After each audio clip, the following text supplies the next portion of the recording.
আমি একটি হাদিসের প্রেমে পড়ে গেছি।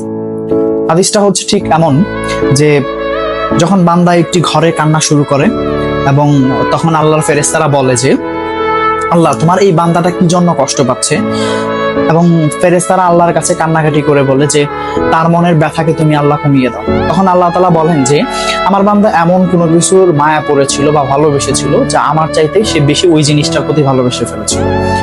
আমি আমার বান্দার কষ্ট আমি বুঝি এবং আমি দুঃখী মানুষের মানে ভগ্ন হৃদয়ের মানুষের খুব কাছাকাছি অবস্থান করি। কত দূর? 1 হাত দূরে আল্লাহ তাআলা অবস্থান করেন। এবং আরেকটা কথা হচ্ছে ফেরেশতারা তখন বলতে থাকে আল্লাহ তুমি চাইলেই কি সেই বান্দার সেই অভাবগুলো তুমি পূরণ করতে পারো না?